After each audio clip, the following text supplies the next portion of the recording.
भैया जी ये रिक्शा कबाड़े में बेचना है, कितने रुपए मिल जाएंगे इसके? सही लगाना भैया पैसे। रिक्शा? ये तो एकदम बढ़िया रिक्शा है, इसे क्यों बेच रहे हो कबाड़े में? भैया जी हमारा बेटा बोल रहा है कि रिक्शा चलाना छोड़ दो, ये छोटा काम है, हमें शर्म आती है इसलिए बेचना पड़ रहा है। हाँ, शर्म आने वाली बात ही है। देखना कपड़े इनके इस काम में कितने मैले हो जाते हैं, और इज्जत दो पैसे की है नहीं। इससे बढ़िया कोई नौकरी कर लेंगे। हंस क्या रहे हो भैया? हंसने वाली बात थोड़ी ना है ये।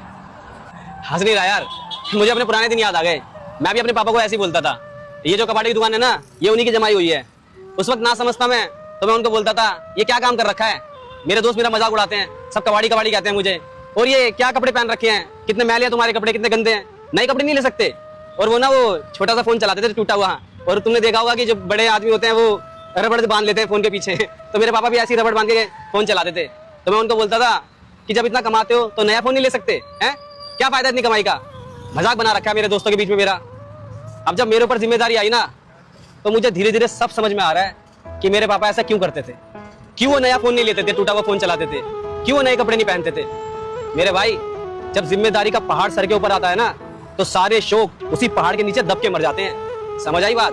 एक वक्त के बाद इंसान अपने सारे शौकों को मारकर अपने परिवार का शौक पूरा करता है, अपने बीवी बच्चों का शौक पूरा करके खुश हो जाता है।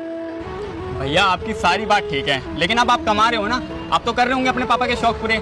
जब मैं भी कमाने लग जाऊंगा तो मैं भी इनके पूरे शौक कर दूंगा। फिलहाल तो ये मेरी बात माने। भाई शौक तो मैं सारे पूरे करता अपने पापा के, अगर वो जिंदा होते तो। मेरे भाई तभी कहते हैं वक्त रहते ये बात समझ लेनी चाहिए।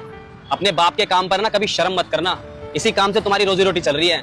और जिन्हें तुम मैले कपड़े कह रहे हो ना मेरे भाई, ये मेहनत की कमाई के कपड़े हैं। और ये मेहनत की कमाई के कपड़े वो महंगे महंगे सूट से ज्यादा बेहतर है जो हराम की कमाई करके पहने गए हो। समझ आई बात? और अगर तुम सच में चाहते हो कि तुम्हारे पापा रिक्शा चलाना छोड़ दें, तो तुम इनकी नजरों में काबिल बन के दिखाओ।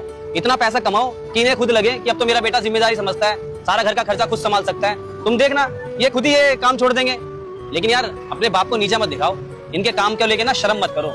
देखो बाकी मेरे को क्या, मैं तो ये रिक्शा ले लूंगा, मेरे को 1500 रुपए बचेंगे, क्यों भाई? लेकिन भाई मैं अपने फायदे के लिए ना किसी को गलत नसीहत नहीं देना चाहता। समझ रहा मेरी बात?